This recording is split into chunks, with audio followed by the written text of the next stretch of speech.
Hi, my name is Alejandra Peña. I use she, her, ella pronouns, and I'm the advising and outreach manager for the Evans School here at the University of Washington. But today is not about me. It's about you all. So first of all, congratulations on your admission to the University of Washington. How exciting. But also, I'm here with my very special guests all the way from our graduate funding and information session. Um, Sorry, let me repeat that. Graduate Funding and Information Service program here, but I'm going to go ahead and send it on over to Michelle. Great, thank you so much. Hi, everyone. My name is Michelle, like Alejandro said. I am currently a graduate student in the Masters of Library and Information Science program, and I am also the Graduate Funding Information Service Manager, or GFIS, as we say, because we're all about acronyms in the library. Um, I am located on campus and I also do in-person and online consultations, although they are currently full for winter quarter. But starting in spring, I will have more of those. Um, I am going to share my screen with you and walk through the research guide that my office has, which has information about different types of funding.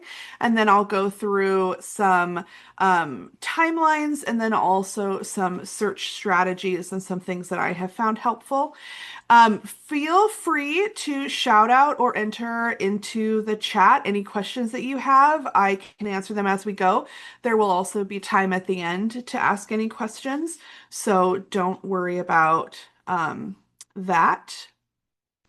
If you have questions also about like what it's like to be a student at UW, you can also ask me those, which that's totally fine because I am and I'm on campus a lot, so that's totally fine. Okay, so you should be able to see my screen here that says research guide in the top left-hand corner. Okay. Um, yes, you're welcome. Okay, so this is the main page of the research guide, and I'm going to put the link in the chat for you so that you can have it as well. Um, Okay, so there are three main links here in the center. The two that I'm going to speak in the most detail about is this first one here, assistantships, and then the second link here, scholarships, fellowships, and grants. There is some information on the menu bar on the left. I will note that the University of Washington has been going through a website update. And so I am currently going through checking all of my links. If you do encounter any dead links or incorrect, you can just send them to me in an email. But I'm hoping within the next couple of weeks, at least before the start of spring quarter, I will have found and fixed them all. But that is slightly a work in progress. That's been a really fun thing for us. Also on this main page, under the second area, available help, you can schedule an appointment with me. Those are the consultations that I told you about, which will be available starting spring quarter. Also, you can send me an email. There's a link here in the center or down here on the right-hand side underneath the icon. There's a link. That email is gfis@uw.edu. So just GFIS at UW.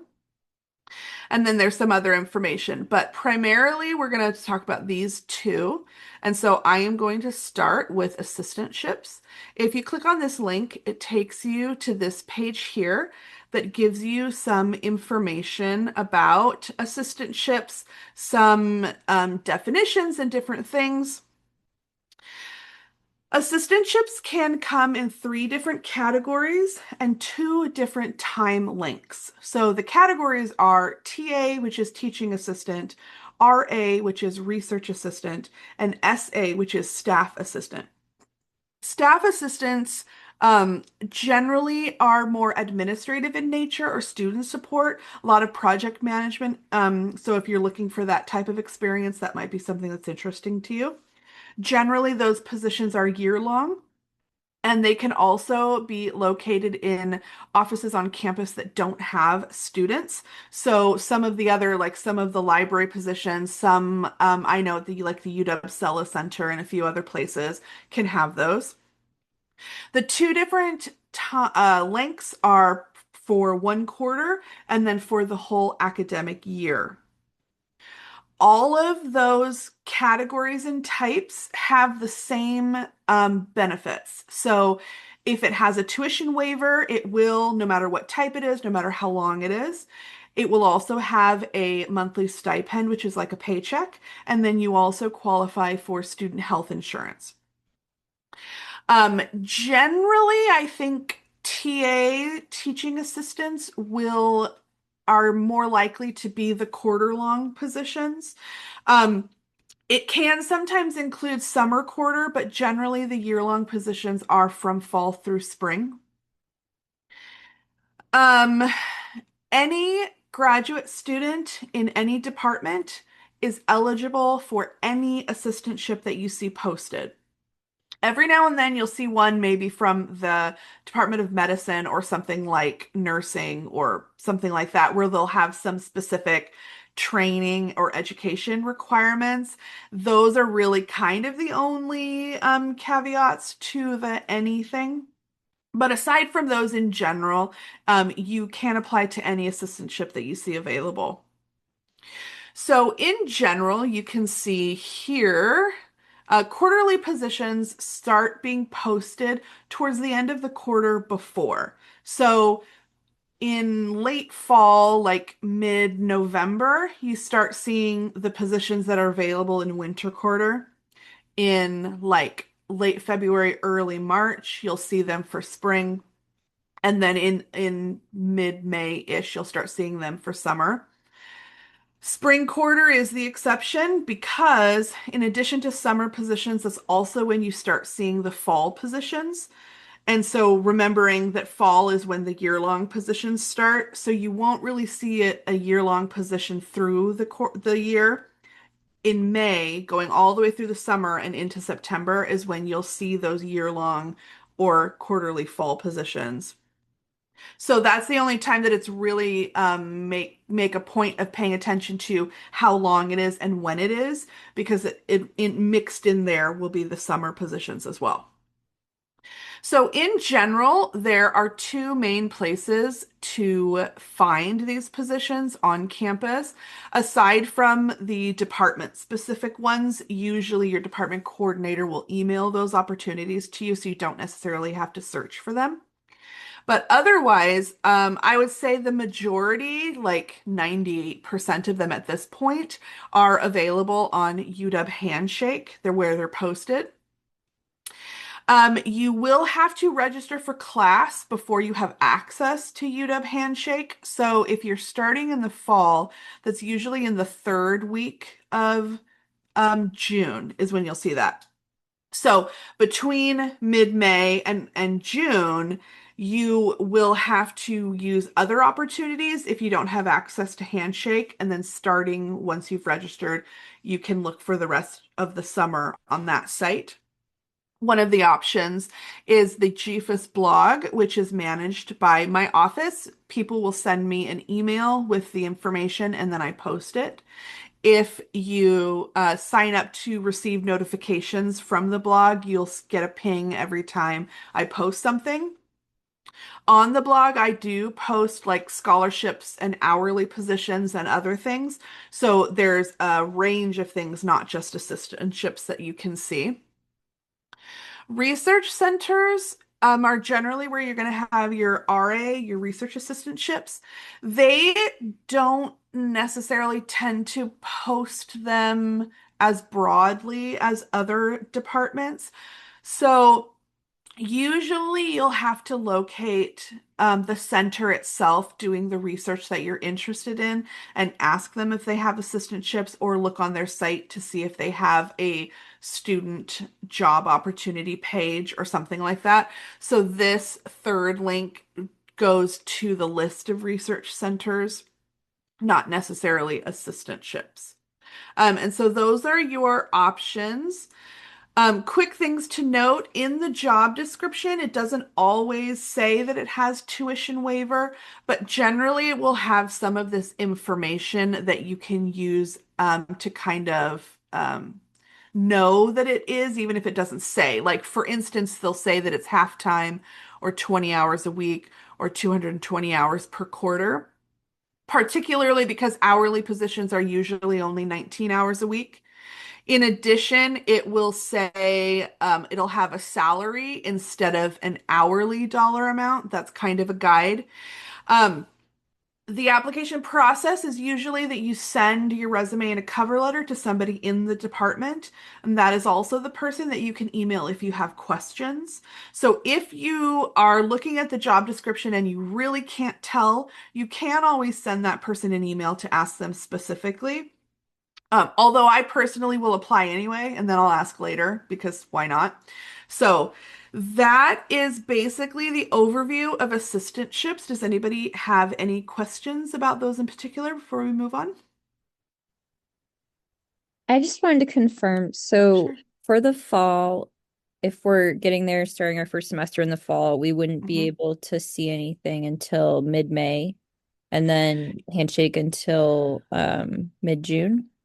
So, yes, but not, it's not see anything. It's that they're just not posted until that time because they're not posted until the department is ready to hire for them.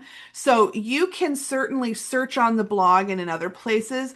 There just won't be any listed until probably mid-May. Okay. If there's any that are earlier, that's fine. But yes, you won't have access to Handshake until you've registered for fall. One way around that is if you know a certain department that you are interested in, you can contact them directly because usually either you're contacting the like department coordinator or the graduate advisor, or you can go on the website and see if they have a current student job page. Because in addition to posting on Handshake, they will generally post it on their website as well. So in between times, like starting mid-May until you can register, you can kind of do that workaround, but it just requires a little bit of extra searching for you. Okay. Thank you. Yeah, you're welcome. How competitive are these assistantships? So, and do I know what percentage of students take them? I don't know the percentage because generally people come to me for help searching, and then once they get the job, I never hear from them again. So I don't know. I do know that there is never an empty assistantship that no one has applied to, particularly because, yes, they are very competitive. Um, and particularly because they have a tuition waiver, they are quite competitive. So one of the nice things is knowing that you can apply for any assistantship. You're not limited to your own department. The challenge, of course, is if you get a quarterly position, you will have to apply each quarter for the next one. One of the nice things about a quarterly position is sometimes departments or professors are um, less likely to hire somebody who can't prove or doesn't have a what demonstrated experience with doing similar work. And so doing something for a quarter is a little bit less like pressure than doing it for the whole year. So sometimes the quarterly positions will be slightly easier. I don't necessarily want to use the word easier, but they're also a little bit more numerous, particularly because assistantships are supporting classes. So there's a lot of like undergrad classes that you can be an assistant to. Places like the College of Education and the College of Arts and Sciences are very large. They have a lot of positions that you can apply for. Um, but yes, in general, they are competitive and it can be challenging. Yes, just completely honest. Yes. Yeah, you're welcome.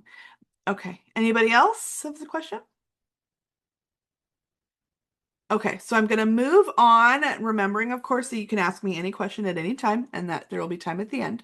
So back on the main page again, if we click on the second link, which is scholarships, fellowships, and grants, it takes us to this page here, which has some information about some terms and different things. It has in the center these two columns that have links to external databases. So this is funding that is completely external to campus. It's not associated with campus. So these are scholarships that you can get no matter what school you're going to. And so the deadline periods are kind of arbitrary, partly because of that.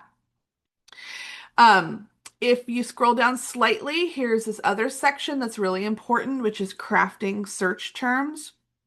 So one of the challenges with these databases is that they are pretty basic and the search function is not super robust. So crafting your search terms becomes very important because that's how you find relevant information.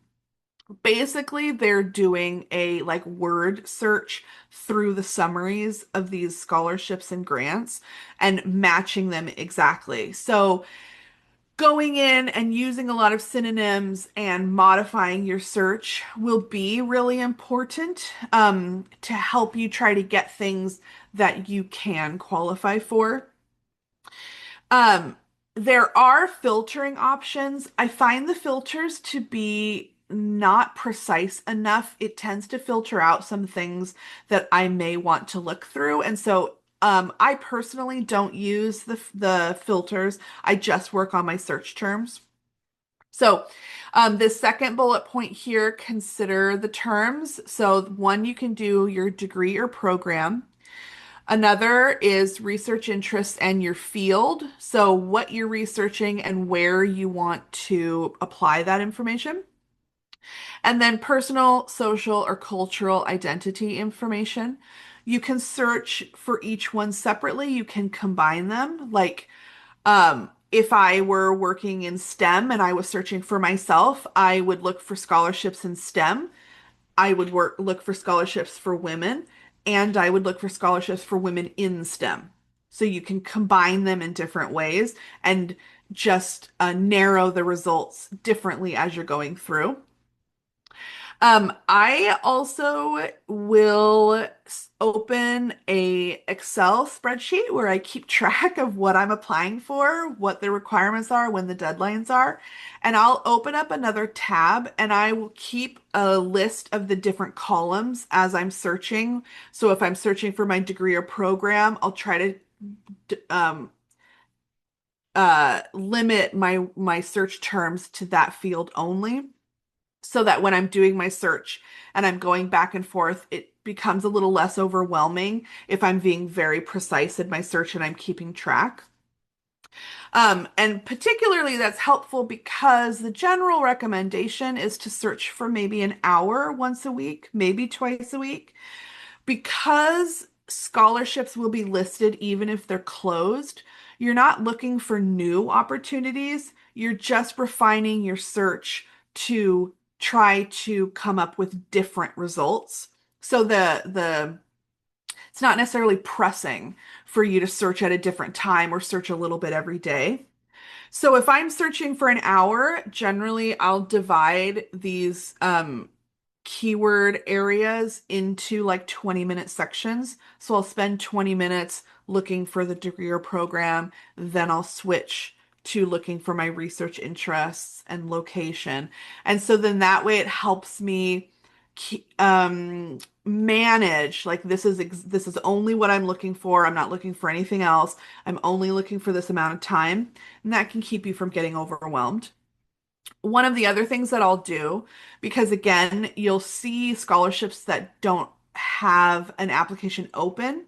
So if it's something that I qualify for and it's the application is in 4 months or 6 months, I'll make a note in my calendar with the link to that so that I can apply for it. And then I'm making my search easier ahead of time. So And the reason why that matters is because these external database searches, these scholarships are generally in two main periods. One is like mid-February-ish through the end of May, usually, a little bit into June sometimes. And then there's a smaller deadline period that's from about October to December or thereabouts. So now is a good time to do that search for fall quarter. So the deadline, the February to May-ish deadline, those are applications that will disperse in fall quarter. So each spring you're applying for the next year. The deadline period from October to December, that one sometimes has spring or summer dispersal, but often it will also be for fall. So most or all of your searching will be for the following academic year. So if you can do a lot of your searching ahead of time, like now, you can schedule things to apply for throughout the spring and then later in the fall so that you're not having to do your search and your apply at the same time. For scholarships, there is no upper limit to how much you can have. So anything that you find that you qualify for, go ahead and apply for it because the only thing that's limited is the amount of loans. And even if you are taking loans that cover your cost of attendance, if you get scholarships, it will just add on to that. And whatever's extra comes back to you as a refund. So there really is no upper limit. You can have any combination of funding. Even if you had an assistantship that gave you a tuition waiver and then you got a scholarship, you can still get that scholarship. It would just come back to you as a refund. Um, that being said, the amount of effort that goes into an application is pretty much the same, regardless of the dollar amount. So, very small ones will still require you to have two recommenders, personal statements, different things. So, that's just something to know that the very large ones, the very small ones, it will be the same. So, in addition to um, noting when the deadlines are, maybe letting recommenders know that, like, hey, we're coming into spring. I'm going to be applying for a lot of things. Like, do you want me to ask you every time I'm submitting an application, or do you just want me to put your name there? Just letting them know ahead of time because generally the applications are not considered complete until you have those recommenders. So if there's a recommender that has a hard time meeting deadlines, that might be something for you to consider because that will also determine whether you will qualify for that if you have your materials. Um, on this page also, if you continue scrolling, there is some sites with databases that is funding from the University of Washington, from campus. And so specifically the Graduate School Office of Fellowships and Awards and the Office of Merit Scholarships, Fellowships and Awards. So in general, on-campus funding has a little bit more leeway in terms of that deadline period. So in general, it's like if you're searching the external funding sites, you can also be searching for the on-campus sites, but you may find that the deadlines or the open times are a little bit different. A lot of times they will be open over the summer and in the fall to disperse sometimes in spring. So that one, it is important to actually look at the deadline and dispersal dates because they can vary. Basically because like they already have the money, so they can decide when they're doing, when they're dispersing it. In addition, those sites will also have like travel funds sometimes. So if you're looking in the fall for travel in the spring, sometimes they'll have things that are open for that. Okay, that's basically the it for scholarships. Does anybody have any specific questions or any point that I wasn't clear on, which is possible?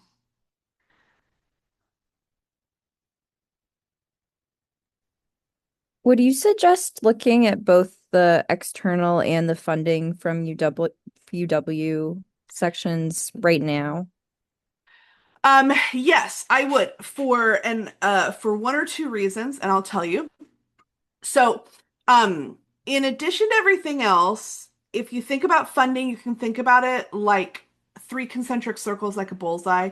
So, innermost circle is your department funding. Second ring is outside of your department but still on campus, and then the third ring is fully external funding. So, you should think about those as discrete searches. So, you should be looking for external funding now, that outermost circle. You should be looking at on-campus funding now. Um, and that's that second circle. It's a little easier for departments because they usually email you. But particularly because of these databases, and that includes the external ones and the on-campus, they will show you funding even if the application is not yet open. So the best thing that you can do is do your search as early as possible to find those opportunities, make a note of when the application opens so that you can transition to just applying so that you don't have to, as much as possible, do searching and applying at the same time because you want to be able to use that time, not use it wisely, but like you don't want to have to double up on the amount of time that you're spending on this. So you can transition that chunk of time to applying.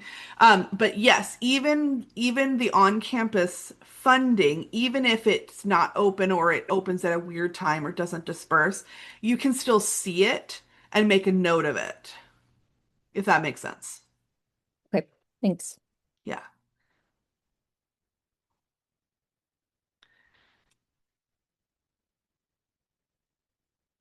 Anyone else? We kind of sped through this a little bit. Oh boy. Um, so I don't, okay, God, this is going to sound really bad. I'm getting ready to graduate, so I started deleting everything. Um, so I don't have the particular scholarship Excel anymore because I put what it was and I added it to my resume and then I just don't want to keep it. So, sorry about that. But basically, basically, I would just have across the top. Actually, I have a spreadsheet for my job applications now. That's what I'm keeping track of. Um, I have the link to the homepage of the scholarship because if you're looking, and I can show you this, which is a great segue. Um, if I look at this one, it has a login. Okay, so there usually has a quick search and an advanced search. I always go to advanced just because. Here is the keywords, and here are the filters that I personally don't use. You can test them for yourself and see. Um, let's see let's just do a quick search. Let's just say public policy. That's going to be too broad, but let's just see what it gives us. Okay, so yes, it gave me 828. That is too many. So a good search is probably between 50 and 80 results. Obviously like 20 would be too few. Over 200 is too many. Sometimes a more narrow result will be better because one of the things that you can do is, let's say this one was interesting to me. If I click into it and scroll down, it gives me some subject information. I can use these to help me brainstorm search terms. If they were similar to me and I thought, "Oh, I never thought about dispute resolution," or like this would be my location, my region from my second set. And so I could look at this and I could say, like, environmental studies, that's what I'm doing. So that goes in my first column of key terms. Location, that would go in my second column of search terms. And I can add those and then use a search, or I can combine them in different ways because you don't have to just have one term. You can say like public policy Sweden. Like you can, and you don't, it doesn't have to be a sentence. It doesn't have to make sense. It can just be words that are put in there together. But what is interesting about these and the important thing is that this is the program URL. It'll have like to apply here. So on my spreadsheet, I would have the name of what it was. I would have the dollar amount. I would have the link to the specific site, and then a separate link to the application because I might need the description or more information to the website. And then I want a link to my application or my like profile page if that's different. And then I would have down here, if it has contact information, I would record that. I would record when it opens, when it closes, when the notification date is. And this is because I go really overboard, but for me and in general, I will tell you, I think it is important to record that information, especially let's say you're applying for 20 or 25. Like you want to know and you want to keep track. If you're only applying for a couple, that's fine. If you don't want to use a spreadsheet and you just want to copy paste this like into a Word doc, I think that's fine too. For me, it's most important to just make sure I'm recording what it is I've applied to. I may also include what the require, or not the requirements, but if they require a personal statement, if they require one or two or three recommenders, and then I'll also list who I had as that recommender. Just for me, all of that information, that's what I'll hang on to. And then my second page will just be my categories of search terms, whatever I'm searching for. Also, because what I'm building is a list, that subject list, similar to what was in the database. I'm building that for myself so that I can, for me, it helps to see the list to further brainstorm. If I see a blank square that says enter a key term, I sometimes have a hard time thinking of things. And so that's kind of where that comes from for me personally. Um, and so the nice thing is if you get a really small search, you can go and look at those subjects and see if any of those key terms will help you. Does anybody have an area of research that we could do a quick search for just to see or anything?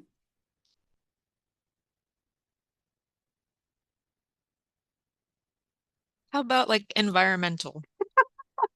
Environmental is going to be too broad. So what else do you want to say about it? Like um environmental like people like Let me think. Like we have a like focus area in like environmental energy. policy. So that's where I Okay. was kind of thinking. Oh, Environmental energy. policy. We have Energy someone like in the chat saying environmental energy. energy by itself or environmental energy, would you say? Like I can do a search just for energy. I don't know, or like energy policy, do you think? I can do a search for energy that's going to be too broad, like I can already tell. Ooh, energy policy. Okay, I'll do energy policy and then water resource. Um, oh, that's a really good question, Sarah. Let me get to that. These are all really good, so I'm going to answer them as we go. Energy policy is better, certainly. Okay, so that got me 63. That's not bad. It's 7 pages, so I may just scan these quick, just beginning. Like I'm a real completionist, and so I might go through each page just because and scan them all. And then as I went through, I would say, "Oh, this looks interesting." I'd click on it. I'd read through this and it's like, "No, that's close." I would go here to subjects and then maybe I would further refine. But potentially with 63 results, I might look at them all. And now maybe there will be none, maybe there will be one. If there's one, I pull it, I refine my search, I go again. Um, I do not necessarily recommend using the same search terms each week, particularly because these databases have every opportunity already there. So you're not looking for newly updated or new postings. What you're trying to do each week, well, you're separating it out by week so that it's not like this crazy exhaustive search situation that you're doing. You're breaking it down into bite-sized chunks because it can be really overwhelming. What you're trying to do each week is change your search terms to pull a different set of results, if that makes sense. So you're not looking for anything new, you're looking for a different arrangement of those results. So, one thing that I do recommend when you get started, and then we'll come right back to the search again. On this page, there's a lot of these databases, especially for the larger scholarships. There will be a lot of overlap between these sites. Some of them are like more STEM focused or more humanities focused or policy focused. And so that's fine. And so one of the things that I'll do when I very first start is I'll choose a couple of search terms and I will go through each one of these and do the exact same search based on the results, there might be one or two or maybe three databases that have results that I like better. In which case, I won't search every single database every time. I may only search two databases all the time because there's enough overlap that I feel like it's not super necessary to do every single one. But that would be my only thing for the week. But definitely change up your search terms for sure. Okay, so we did energy policy, which is pretty good. Now we're going to do water, resources, economics. Let's see. So that got us three. That was what I wondered. Um, that is a little bit too. Oh, let me see. Let me take off the S of resources. Let me see if that does anything. I don't know that it will, but it might. Okay, that got us one more. There we go. So S's make a difference, I guess. Okay. So for this one, number one, it's one of them is a Fulbright, which like is really those are super competitive. So I wouldn't consider like for me personally, that one's not an option. So like it's three, really. My result is three. So I would go into each one of these three. I would scroll down and I would say, okay, how are they talking about it? And this is how they're saying, like, if you use these words, you'll come up with this and other things that are really similar. So I would go through each one and I would look at those key terms and then that's how I would modify my search. And by modify, I would go slightly, maybe one level up, more a little bit more broad. So um, now that may be, gosh, if we just did, let me just see. Well, I don't know if taking off economics is would give us the area that we want to see because that might be number one, I think it's a little too broad, and then that also doesn't bring it within the like public policy umbrella. So just searching for water resource might not be helpful. Is there another way to phrase water resource that we could connect to the word economics? Like, can you think about water resource at a slightly broader level? Water rights? Okay, yeah, for sure. We can search for that one. That helps. Okay, maybe. Let's see. Okay, so that got me nine. And this is a good example of another issue that can happen with these. So if you consider that this search platform is searching, okay, good idea. This search platform is searching within the summaries of these scholarships. Most of these scholarships were developed and posted like 10, 15, 20 or more years ago. So when you think about how you're talking about things, some words or descriptions or phrases are too new and we're talking new, like within the last 10 years, too new, that they won't be listed exactly. So like I understand that water rights has been an issue for a really long time, but that's not necessarily the word that they're using to talk about it. For example, I had a consultation with a student who was in the oceanography department or something, and they were doing some microplastic research.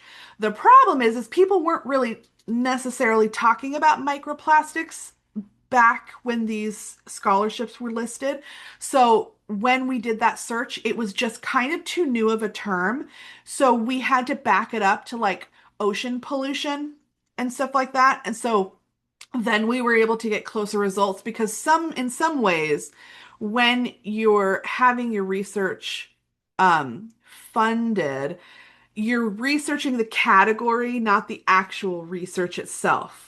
So when you're looking for some of these, for instance, the ocean pollution, I'm doing research on ocean pollution, specifically microplastics. So the scholarship would be for that ocean pollution, and then everyone who got the scholarship is doing their own type of research that's associated with it, if that makes sense.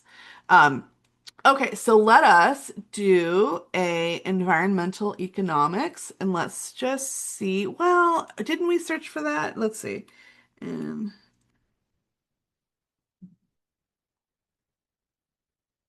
okay, so that was the search. Okay, so that got us 57. That is pretty good. If these 57 were not relevant to you, you if you just added another word to that, then it would be way too specific and it would have a hard time. So if you were looking for environmental economics and you didn't find any in this list, I would say that instead of adding a term, you would probably just need to find like think of another way to either talk about economics or environmental and don't add a third word because I don't know that that would be super helpful. So that would be one where you would might have to like go back to the drawing board a little bit and come at it from a different angle, I would say. Yeah.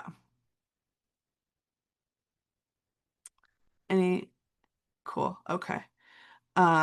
Anybody else? Anything?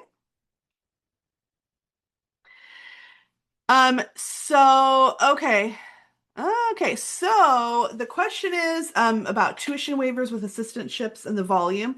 So number one, between quarterly and academic, it doesn't matter. There's no difference.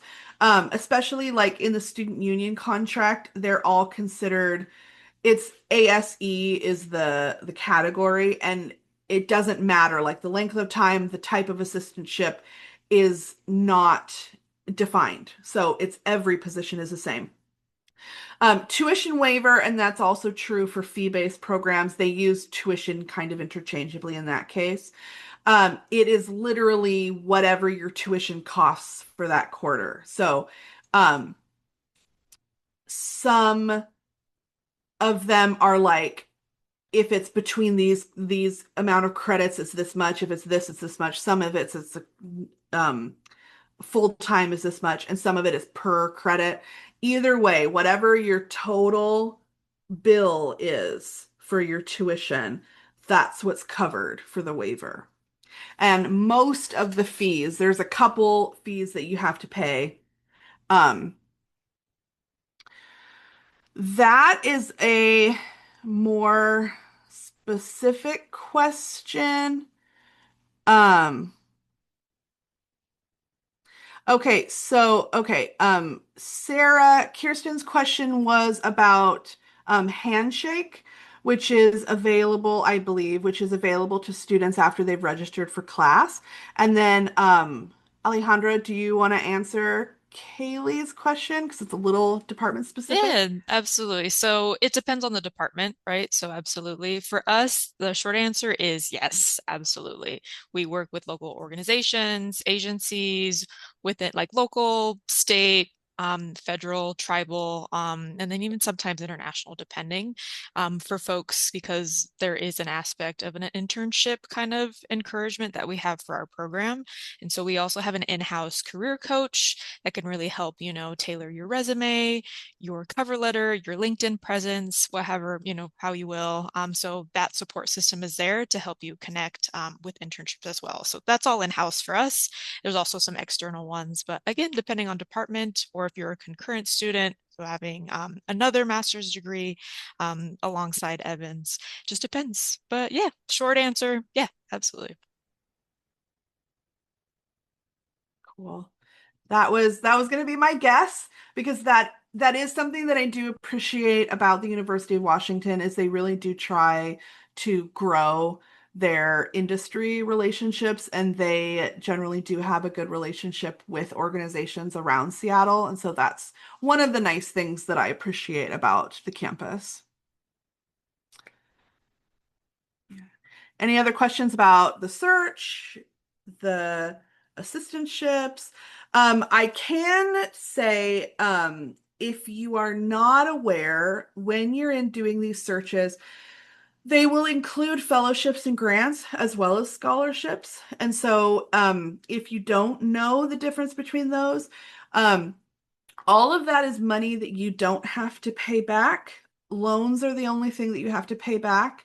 But the main difference is fellowships generally can include a type of work or research element to it, and they generally have a deliverable at the end. So if you're doing research or something, it's like a paper or a project or something like that that you have.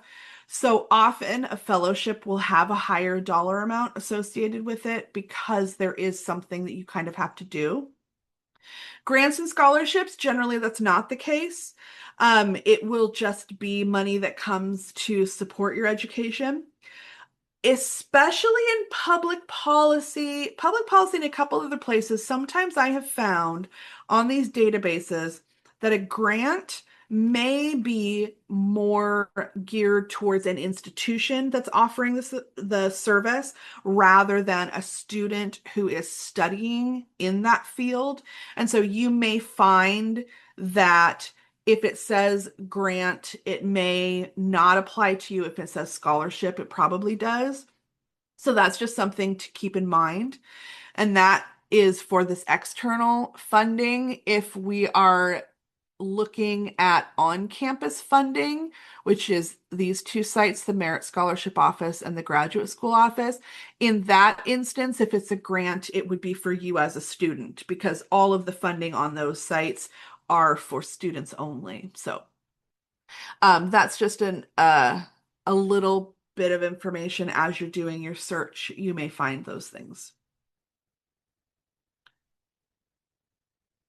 Oh, and I should also note that especially and in other places you may find this, but especially on the Graduate School Office of Fellowships and Awards, some of those opportunities is one that your department has to nominate you for.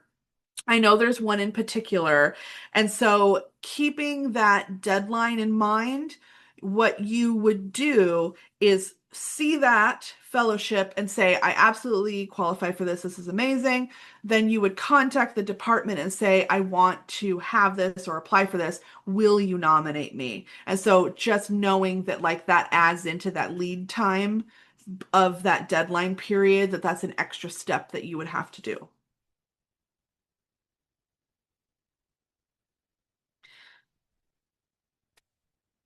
We have time for other questions, or we can do some additional searching. You can ask me questions about what it's like to be a student, or about Seattle if you're not from here, or anything like that. I'm an almost completely open book.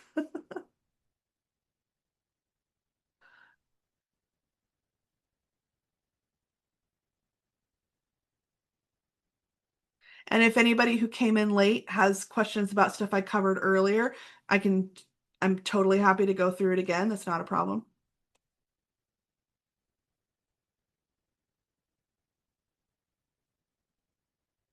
I'll put the search tool in the chat for folks who join a little bit later to explore as well. Perfect. Perfect. Yes. Very good.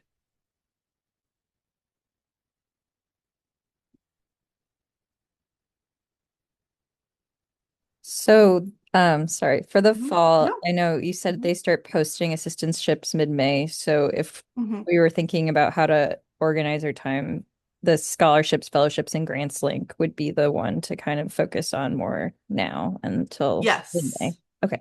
Yes.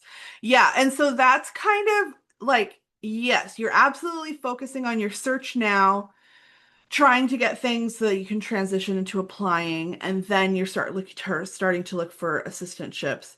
Um, Kind of have to think about it like two concurrent wheels, like they're connected sort of, but they are very discrete where, especially if you're going quarter by quarter looking for an assistantship, that search kind of happens on its own over here. And then you're also doing that scholarship search. So yes, at the tail end of that. And then so you're doing your search for scholarships now, then you kind of transition to applying.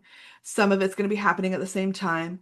Then in mid-May, you're looking at assistantships. You're continuing that all the way through the summer. In July and August, you're doing, starting up the scholarship search again for the October to December deadline if you haven't noted those in your previous search. And so you're kind of doing that. So starting in January is always when you're starting to do that search for the scholarships. In August, you're doing that search again. And then around week 7-ish of each quarter, you're starting to look for those assistantships. And that information, to a certain extent, is available on this if we go to the left side of the menu on the timelines and definitions. Some of that, which takes us to this page, gives you a little bit of this information broadly that we talked about. So if you are planning your calendar and you need a refresh, there is some of this information listed. And if at any time you want to check in and make sure that your timeline is right and you're doing a search at the correct time, you can send me an email, gfis@uw.edu, and just say, like, this is what I'm doing now. This is what my plan is for the next couple months. Is that right? And I'll say, yes, absolutely. Or like, add this in, or like, change this to this time, or whatever. That's fine too.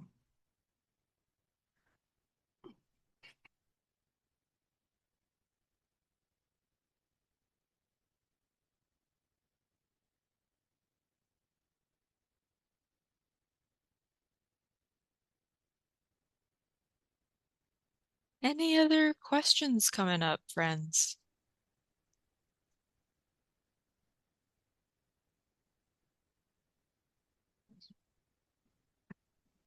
Yeah, absolutely. So we recorded today, absolutely because we know it's like during like the lunch hour. So we wanted folks, who weren't able to join us. If you registered, we'll get you the link. Absolutely. This was really helpful, Michelle. Thank you so much for joining us. I know I can't speak on everyone's experience of group, but it was really insightful to kind of get a better understanding, especially how funding, for us, our MPA or a master's degree, like really looks like. For some of us, we've just graduated maybe in our undergrad, but for some folks, Yeah. it's maybe we've had some seasons, Hmm. So thank Hmm. you so much. I really appreciate it. And thank you all for joining us, truly. Can we give a nice virtual round of applause to our Thank you. phenomenal guest speaker, Michelle, today? Thank you. Thank you. If you have any parting Yeah. words, Michelle, please, please take it away. Yes, thank you guys. I'm so glad that you were here. Funding education is really important to me as a first gen student. I didn't know any of this when I started, and so I am especially dedicated to making sure people understand how to fund their education. And so I'm glad that it was helpful to you. Please feel free to email me, as I said, and look on this site. It is as helpful as I could possibly make it. So hopefully, good luck, and hopefully, we'll see you in the fall.